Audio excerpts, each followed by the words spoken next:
ہمارے معاشرے میں شادیاں کم اور تجارت زیادہ ہوتی ہے۔ المیہ یہ ہے کہ رنگت، شکل، عقل، ذات پات، پیسہ، درجہ، خاندان، لباس اور طاقت کو انگوار کر کے مہر تو کی جا سکتی ہے، لیکن شادی نہیں۔ لا حاصل عشق کو پانے کی آرزو کرنا آندھیوں میں دیا جلانے جیسا ہے۔ محبت کرو، شرماؤ نہیں، کیونکہ محبت کرنا فن ہے اور تم ایک شاہکار ہو۔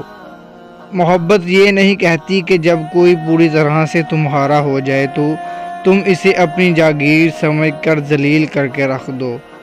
دنیا کی ساری چیزیں ٹھوکر لگنے سے ٹوٹ جاتی ہیں، مگر صرف انسان وہ چیز ہے جو ٹھوکر لگنے کے بعد بنتا ہے۔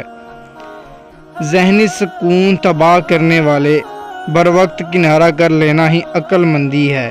جس خاص کے لیے آپ خاص نہیں، اسے عام کر دیجئے۔ جس عورت میں یہ دو نشانیاں ہیں تو سمجھ لینا کہ وہ بے وفا اور دھوکے باز ہے۔ پہلی نشانی یہ ہے کہ اسے محبت کی نہیں بلکہ پیسوں کی لالچ ہوگی۔ دوسری نشانی ہے وہ آپ کو وقت بہت کم دے گی اور آپ کے وقت نہ دینے پر کبھی ناراض نہیں ہوگی۔ اپنی دوستی کو رشتہ داری میں تبدیل کر دے، یقین کریں دونوں رشتوں کو آگ لگ جائے گی۔ یہ خود کو کتنا مکمل کر دینے والا احساس ہے کہ کوئی اس دنیا میں ایسا بھی ہے جو اپنی تنہائی میں آپ کو سوچتا ہے، آپ کی فکر کرتا ہے، آپ کی یاد اس کے ہونٹوں پر ایک میٹھی سی مسکان بکھیر دیتی ہے۔ دل میں جو لوگ ہیں ایک ترتیب میں، سب سے پہلے سب سے آخر میں بلانے کے لیے رکھے ہیں۔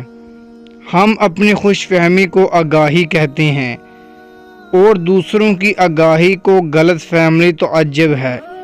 یوم حساب سے پہلے ہم ایک دوسرے کی عاقبیت خراب کرنے میں مصروف ہیں۔ ہم خود کو جنت کا مکین سمجھتے ہیں اور دوسروں کو دوزخ کا ایندھن، حالانکہ معاملہ اس کے برعکس بھی ہو سکتا ہے۔ مرد اور عورت میں محبت صرف دلالی کا کام کرتی ہے۔ مرد کو اگر جسم کی ہوس ہو تو وہ محبت کر کے جسم کی ہوس پوری کرتا ہے، اور اگر عورت کو پیسوں کی ضرورت ہو تو وہ بھی محبت کے ذریعے سودے بازی کرتی ہے۔ گلاب لمحوں کی مخمل پر کھلتے، بچپن پلٹ کے آ، تجھ سے شرارتیں مانگوں۔